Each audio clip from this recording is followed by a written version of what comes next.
Pues amigos y amigas, seguimos en este día dedicado al Día Internacional de la Mujer, al 8M, que no nos olvidemos, celebra sus 50 años. Es un aniversario muy importante. Y para celebrarlo seguimos con, que alguien que feminista, que es activista del movimiento LGTBI, y yo diría que en línea general es activista de los derechos civiles y humanos. Santi Rivero, ¿qué tal? Pues mira, muy estás? bien, muy contento de estar aquí, la Pues verdad. yo también, muchas gracias por invitarme. Yo también, ya te lo hemos dicho muchas veces, ya ha llegado el día. Oye, y antes de meternos un poco en faena, presentarte, secretario LGTBIQ+, de Diversidad, Movimientos Sociales del PSOE, en la Asamblea de Madrid. Sí, el portavoz. Con un historial, como he dicho, trabajando en COGAM, trabajando como coordinador muy joven y del área joven de la Federación Estatal de Lesbianas, Gays, Transexuales y Bisexuales, miembro del COGAM, toda la vida dedicada a nivel profesional a reivindicar los derechos de las personas LGTBI.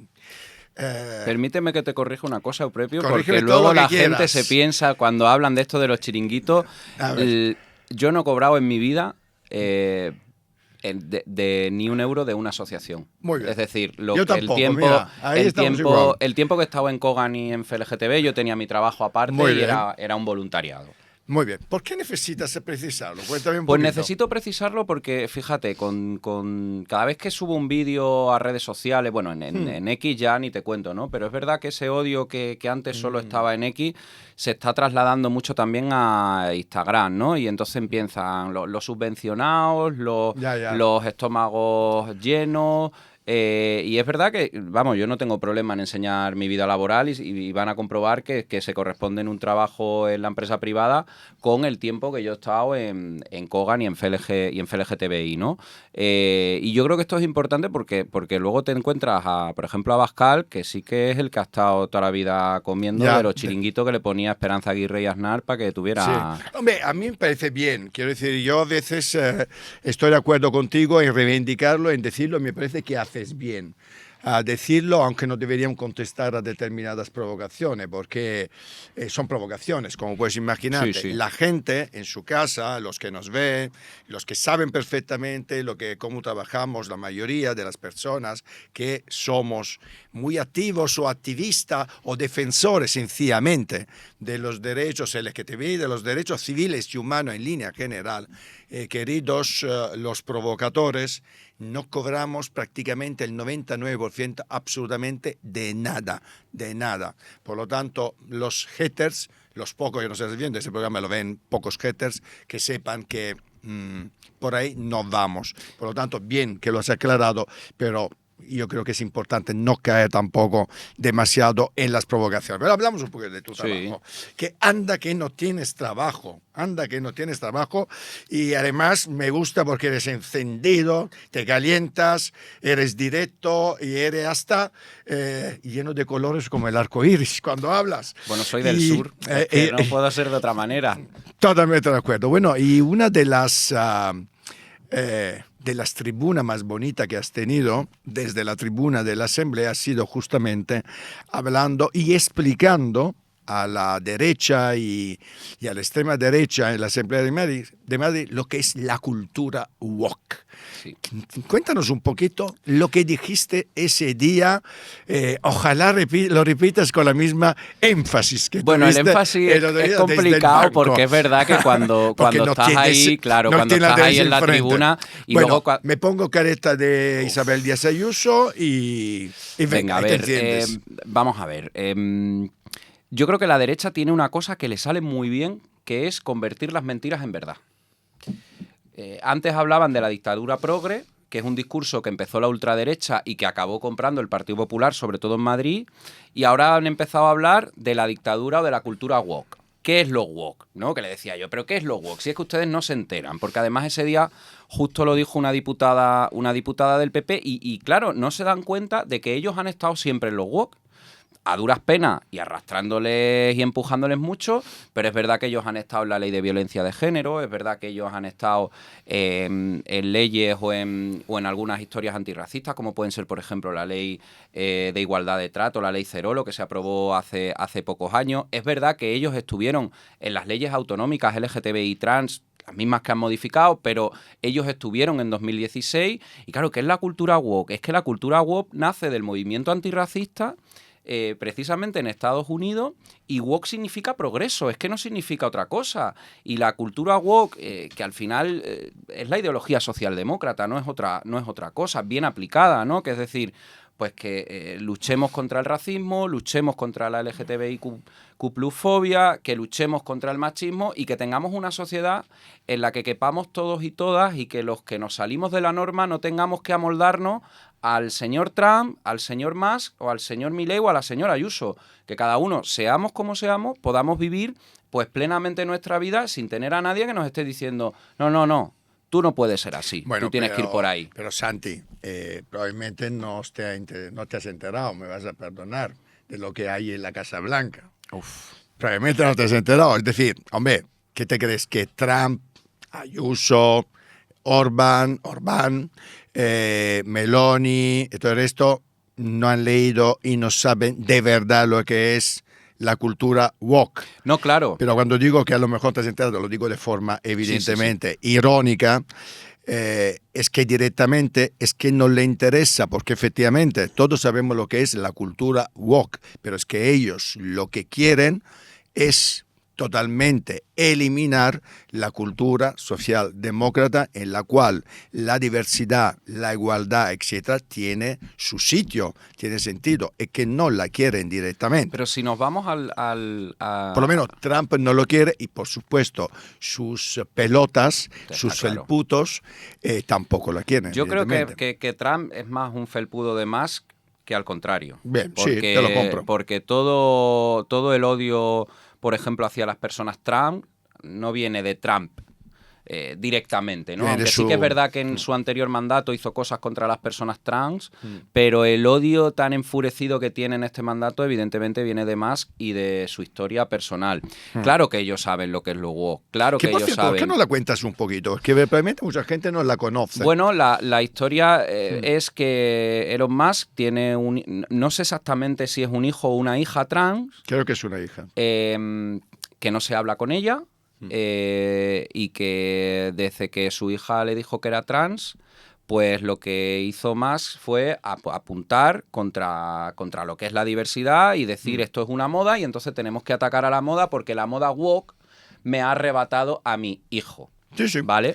Entonces, bueno, una historia muy triste. Pero volviendo un poco a la asamblea, claro, tú has hablado de Isabel Díaz Ayuso, has hablado del Partido Popular de la Comunidad de Madrid, que preside la señora Ayuso, que, bueno, además de apoyar públicamente a Trump, también ha conferido una medalla de la ciudad de Madrid al señor Milei. ¿Esto qué quiere decir? ¿Es Ayuso de extrema derecha o es Ayuso de derecha extrema, ultraderecha, más derecha del PP? A ver, ¿cómo clasificas un poco el apoyo pues tan directo a estos personajes que para mí sí que son de la extrema derecha, evidentemente? Mira, me encanta que me saques este tema porque además yo presenté una iniciativa cuando Milei hizo el discurso aquel tan bochornoso y vomitivo que hizo en el foro de Davos. Yo presenté una iniciativa para que le retiraran la medalla a Milei. Y claro, Ayuso lo que hace es que de los temas que no quiere hablar, se vale de que tiene mayoría absoluta con la mesa de la Asamblea, que es el órgano, para que la gente nos entienda, el órgano que tiene que, digamos, ver que las iniciativas que presentamos los grupos se adecúan a lo que dice el reglamento y decían que no, y me la tumbaron, no nos dejaron que la debatiéramos porque decía que era opinión política. Digo, hombre, claro, estamos en un parlamento, ¿cómo no? Digo, si no traemos aquí la opinión política, ¿dónde la llevamos? Vamos a ver. Isabel Díaz Ayuso ha tenido un viaje muy notable hacia la extrema derecha y yo creo que influenciada en gran parte por su jefe de gabinete. Yo creo que Isabel Díaz Ayuso se aprovechó en un momento dado de un sentimiento que teníamos muchos madrileños, que era por eso su lema libertad, porque claro, cuando todos estamos encerrados por una situación muy triste que estábamos viviendo, que era la pandemia, y ella promete libertad y nos deja tomarnos caña, pues lo que está haciendo es ir al sentimiento de la gente, ¿no? Esto es muy vil, pero políticamente es muy inteligente. Yo no lo haría. Yo, si fuera presidente de la Comunidad de Madrid, no sería capaz de poner la vida de nuestros mayores en una balanza por el divertimento de nuestros jóvenes. Pero ya lo hizo y le salió bien. ¿Qué pasa? Esto es un cálculo electoral. Ella sabe que tiene una base electoral amplia en Madrid, desde el centro hasta la extrema derecha, y lo que quiere es afianzar el electorado de la extrema derecha para seguir teniendo mayoría absoluta. ¿Por qué? Primero, porque sabe que con Vox no se lleva bien. El Partido Popular en general no se lleva bien con ningún otro partido gobernando, y de hecho a las pruebas me remito. ¿Cuántos gobiernos han durado del Partido Popular con Ciudadanos en su día? ¿Y cuántos gobiernos han durado del Partido Popular con Vox? Es verdad que se salió Vox, pero al final eran un desastre, y solo podemos poner el caso de Castilla y León, ¿no? Que prácticamente nos hablaban el presidente y el vicepresidente. Y yo creo que Ayuso, porque claro, la Ayuso de 2016, que se enzarzaba en Twitter con una diputada de Vox defendiendo la ley trans, ¿qué viaje ha tenido que dar para que en el año 2024 presente una reforma de la propia ley trans que defendía, prácticamente patologizando de nuevo a las personas trans y sobre todo a los niños y a las niñas trans, ¿no? O sea, ¿qué viaje? ¿Qué ha pasado por esa cabeza? A propósito de este tema, que era mi siguiente pregunta, me gustaría en concreto, porque a veces, tú sabes, en la labor de gobierno por un lado y la oposición por el otro, claramente la crítica hacia el adversario político no nos quita realmente luego la realidad de lo que se está criticando y de lo que se ha hecho para criticar. Yendo un poco a los detalles y a los matices de lo que ha pasado en relación a los derechos LGTBIQ+ en la Asamblea, ¿en qué podías o cómo podías concretizar la reducción, si ha habido, de derechos? Mira, yo en esto he intentado ser muy pedagógico y muy práctico. Bien. Porque es verdad que no podemos decir se han derogado las leyes sin más.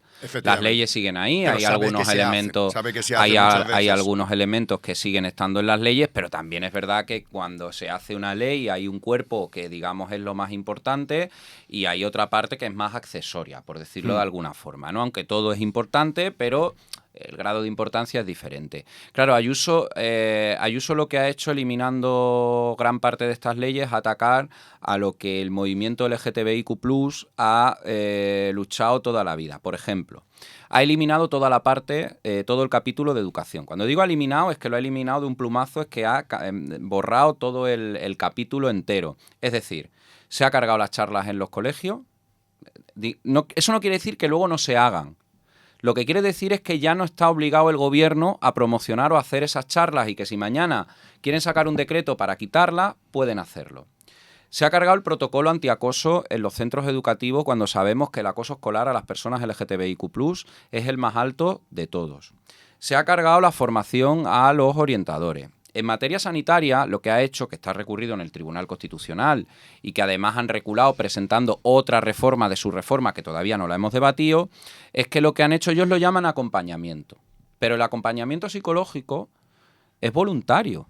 Si a ti te obligan a pasar por una serie de sesiones psicológicas, lo que te están haciendo es una terapia.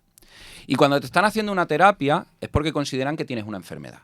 Entonces, recursos psicológicos y de la mano de los profesionales para los niños, las niñas y las familias que lo necesiten, por supuesto, pero es que eso ya estaba en la ley.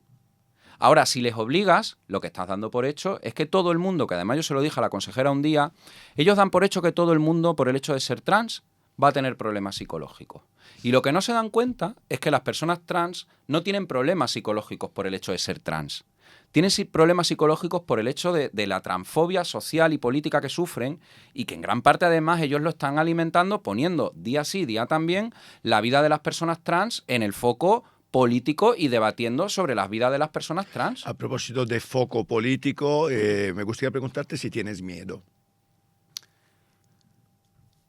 Tengo miedo, mira, Tengo miedo de que el Partido Popular finalmente, si en las próximas elecciones se cumplen esas encuestas, que bueno, que son las mismas que antes de las pasadas elecciones, luego veremos lo que pasa, ¿no? Pero tengo miedo de que el Partido Popular renuncie a todos los avances sociales que hemos logrado por el simple hecho de llegar al poder. ¿Y tienes miedo por tu vida? Tú hace no mucho denunciaste amenazas de muerte en las redes sociales y que además lo denunciaste y creo que la persona que te acosó, te amenazó, no sé si está en la cárcel, si ha No creo. salido, pero bueno. Sí, la detuvieron, sí que la detuvieron. Tuvo que responder y fue detenido por la policía. Sí. Eh, A día de hoy no tengo miedo. También, Euprepio, yo decidí hace mucho tiempo vivir sin miedo.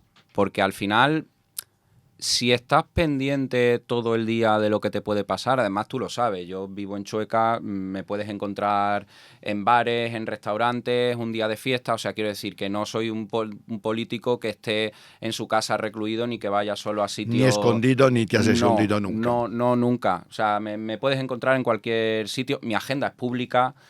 Yo además me preocupo mucho de que sea pública porque me parece un ejercicio de transparencia que tenemos que tener, porque al final yo cobro del dinero vuestro, de los ciudadanos, y creo que tenéis que saber en qué se invierte ese dinero. A día de hoy no tengo miedo, pero sí que es verdad que, claro, cuando te amenazan de muerte a través de redes sociales, que además incluso no sabes ni quién lo está haciendo, porque no era un perfil falso, pero sí era un perfil privado y entonces yo no podía ni siquiera ver sus fotos, ¿no? Sí que es verdad que pasé una semana un poco rara, Mal. ¿no? Porque vas, pues yo qué sé, te pongo un ejemplo, iba por la calle paseando a mi perra y de repente escucho unos pasos por detrás, pues te vuelves como de forma prácticamente automática porque tienes metido en la cabeza un Por poco supuesto. ese El miedo, miedo. ¿no? O sea, El miedo miedo. no, pero No evidentemente tienes miedo, cuidado, sí, pero... velar por tu seguridad. Claro que sí. Hablamos un poco del 8M. Estamos en el 8M, hablamos un poco de mujeres. He visto que estamos celebrando esta semana ese día tan importante, su 50 aniversario. ¿Cómo es la vida de las mujeres LGTBI? Porque históricamente, y esto creo que estarás de acuerdo, siempre se ha hablado muchísimo menos de las mujeres lesbianas, siempre se ha hablado muchísimo menos de las mujeres, ¿no? Siempre se ha casi identificado el mundo LGTBI a los gays, ¿no? Con los gays, con los homosexuales, gay, hombres, ¿no? ¿En qué situación crees que estamos en relación a la visibilidad, al vivir sin miedo también por las mujeres lesbianas, por las mujeres LGTBI? Bueno, yo creo que las mujeres LGTBI también habría que diferenciar. Quiero decir, creo que las mujeres lesbianas o bisexuales sufren una discriminación y las mujeres trans sufren otro tipo de discriminación, triple, ¿no? Triple, por supuesto. A ver, propio, las mujeres en general tienen menos visibilidad que nosotros, en cualquier espacio, da igual. O sea, esto no es exclusivo del colectivo LGTBI porque es un tema que afecta y atraviesa a toda la sociedad, que se llama machismo y patriarcado. Y el machismo y el patriarcado no está, o sea, el colectivo LGTBIQ+ no está exento de ese machismo y de ese patriarcado. Claro, las caras visibles del movimiento normalmente han sido hombres. Ahora mismo, a nivel de asociaciones, pues es verdad que hay muchas mujeres liderando asociaciones o entidades LGTBIQ+. Por ejemplo, está Paula Iglesias, en la entidad más grande, que además es una mujer lesbiana y joven, creo que tiene mi edad, si todavía nos consideramos jóvenes. Pero es verdad que las mujeres lesbianas y las mujeres bisexuales también sufren mucha invisibilidad y sufren también una discriminación. Pues te pongo un ejemplo, a la hora de ir al ginecólogo, que es una cosa muy habitual, pues que te pregunten por tu pareja, ¿no? O cuando tienes un hijo o una hija. Bueno, ¿y el padre cuándo viene? Es decir, son esos micromachismos y esa microhomofobia que parece que es menor, pero que realmente cuando te lo dicen una vez y otra vez y vas a un sitio y a otro sitio y en los formularios del colegio para tus hijos hay un espacio para el padre y otro para la madre y no para los progenitores para que sean dos padres o dos madres, pues al final hace mella y acabas harto. Yo entiendo que tienes que acabar harta. Es verdad que yo creo... que que no somos los gays los que tenemos que ceder espacio a las mujeres lesbianas, sino que son los heteros los que tienen que cedernos espacio a las personas LGTBI. Yo no creo que la lucha tenga que ser interna dentro del colectivo, porque si nos peleamos entre nosotras y entre nosotros, quien gana son los malos, que son los que están fuera, o incluso a veces dentro, pero que están en contra del propio colectivo, y que lo que tenemos es que remar juntas y juntos, compartiendo los espacios para lograr cada vez más espacio. Sin embargo, y aquí creo que tenemos que ser un poco autocríticos. Creo que ha habido en todo nuestro trabajo, y me incluyo, porque creo que es una autocrítica, o por lo menos una reflexión que tenemos que hacer. Hay que reconocer que sí, en el mundo está triunfando en muchos casos, o está cosechando muchos consensos, la política de extrema derecha, que tiene como uno de los ejes centrales la lucha contra la cultura woke, que no es otra cosa que eliminar las diversidades y por lo tanto que todos seamos de verdad iguales. Es evidente que se han aprovechado de, llámalo cansancio hacia el feminismo, llámalo cansancio o hartazgo, como muchos jóvenes dicen, hacia lo que es el colectivo LGTBI, etcétera, etcétera, etcétera. Es decir, si tú ves las encuestas, especialmente entre gente joven relacionado con la igualdad, pero también con lo que es el colectivo LGTBI, te das cuenta que las nuevas generaciones, especialmente la generación Z, en ellos hay un retroceso clarísimo de reivindicación feminista y hacia el colectivo LGTBI. ¿En qué se está fallando y por qué hay este regreso? Yo creo que esto claramente ha sido un caldo de cultivo extraordinario para la extrema derecha. Claro. Pero claro, la causa es también, tenemos que buscarla también entre los que en cambio hemos luchado, estamos luchando para la igualdad. Fíjate, yo te voy a hacer un matiz, porque es verdad que algunas encuestas nos dan que la gente joven, no especialmente en España, bueno, no el especialmente FIS, sí, pero el FIS no es especialmente generoso. Cuando lo comparas con otros países, ahí no Sí, recuerdo vamos ahora un poco mejor. La encuesta, es verdad que en España, digamos, el auge de la extrema derecha... Sí, no te estoy hablando claro, tanto a nivel partido, estoy hablando de los temas relacionados feminista y... pero aún así en esos lucha. temas, es que no recuerdo el nombre de la encuesta que se hace a nivel internacional en varios países, y España es de los mejores, entre comillas, aunque ha empeorado también, sin pero duda, de lo mejor. Hemos empeorado. Mira, yo creo que hemos fallado en varias cosas. Lo primero también hay que decir que tenemos una juventud en este país muy activa. Tenemos una juventud que también se echa las luchas a la espalda, y que tenemos una juventud también que frente al peligro de la extrema derecha en las últimas elecciones generales salió a votar, y luego los resultados de las elecciones, el partido que más votó la gente joven fue el Partido Socialista, no fueron partidos de extrema derecha. Es un dado ¿no? muy positivo. Es verdad que luego las europeas cambió, las europeas tienen un comportamiento político diferente, tú lo sabes, al resto de elecciones, pero yo creo que hemos fallado en una cosa fundamental. Y además es en una cosa que la derecha ha puesto mucho dinero y mucho esfuerzo para que nosotros falláramos, que es el tema de la educación. Es que cuando tú tienes a la mitad de los jóvenes estudiando en colegios concertados en Madrid, en colegios, porque claro, ellos te dicen, libertad en la educación. No, libertad no. Libertad no. Porque la libertad no es que te esté enseñando un cura. ¿Quieres que te enseñe un cura? Págatelo. Pero no con mis impuestos. Con mis impuestos te tendrán que enseñar lo que entre todos y entre todas hemos decidido que hay que enseñar, que es lo público. Porque lo público es lo que decidimos a través de las leyes y a través de la Constitución entre todos y entre todas. Si luego una familia quiere llevar a su hijo a otro tipo de educación, pues claro, que tenga libertad, pero que lo pague. Pero no con mis impuestos, ni con los tuyos ni con los suyos. Entonces, claro, ellos, sobre todo en Madrid, si te fijas, han ido construyendo un sistema educativo paralelo, subvencionado con dinero público y además con dinero privado, porque muchos concertados cobran cuotas que son ilegales a las familias, ¿vale? Denigrando lo público. Porque las familias, incluso de clase trabajadora, no quieren llevar a sus hijos a colegios e institutos públicos. Porque les han creado mala fama, porque los tienen que se están cayendo. Y bueno, y luego en otros sitios, como por ejemplo, te pongo un ejemplo, Valdebeba, es que no tienen instituto público. es que no tienen instituto público. ¿Dónde vas a llevar a tus hijos? ¿Los vas a llevar a 1 hora de distancia? Pues los vas a llevar al concertado, que ese lo construyeron en 1 año, desde que se hizo el barrio. Entonces, claro que hemos fallado en la educación, porque no hemos sabido transmitir, y más en un país como España, que venimos de 40 años de dictadura y de no tener libertad. Y ahora los herederos de esta gente nos vienen a decir que son los adalid de la libertad. Oye, es y una con cosa... todo esto que has dicho, y nos alargamos un poquito más, porque ya nuestro director nos está diciendo que tenemos que parar, pero bueno, hombre, me has sacado la siguiente pregunta, además que yo llevo años, desde cuando llevo en España, son unos cuantos ya, diciéndolo. A mí, como me ha parecido siempre la educación concertada, una aberración directamente. De hecho, la educación concertada, para quien no sepa, existe solo en España y Chile. En fin, no hay otros países. En los países hay pública y privada, y en muchos no hay privada directamente, y casi toda es pública, ¿no?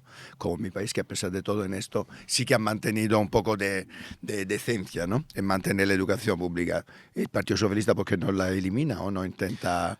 Pues mira, aquí hay... Sé que es un poco complicado. Sí, y más ahora. Sí, de hecho el Partido Socialista fue el que la creó.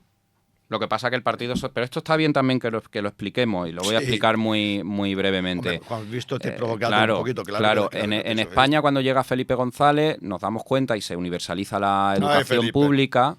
Felipe, el pobre ya. Pero corramos un tupido velo.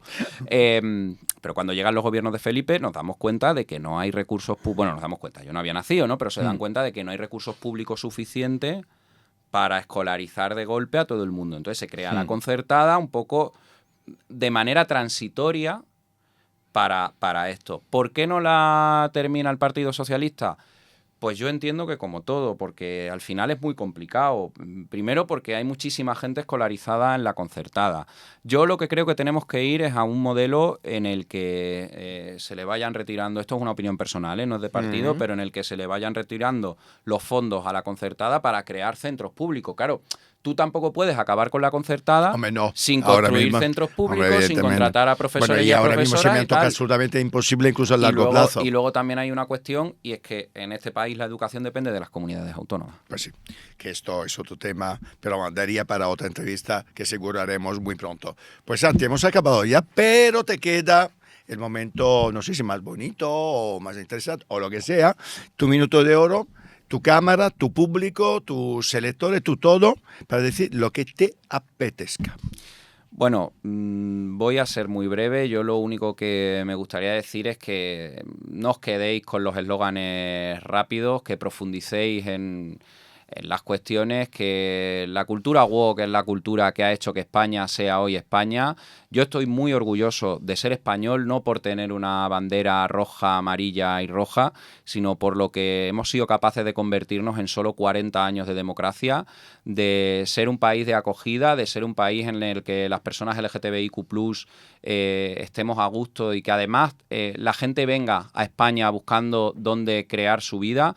Un país donde las mujeres son libres a pesar de que seguimos teniendo la lacra especial de la violencia machista y de los asesinatos de las mujeres, y yo creo que tenemos que seguir contribuyendo a eso. Además, que no te engañen, la economía va bien, la economía va muy bien, seguimos teniendo que mejorar en muchas cosas, pero que no te engañen con bulos, que no te engañen con historias, porque yo creo que los españoles y las españolas somos mucho más que esa gente que quiere usar las mentiras para tumbar a gobiernos que trabajan muy bien. Pues muchas gracias, Santi. Gracias a ti. Hasta pronto. Vosotros.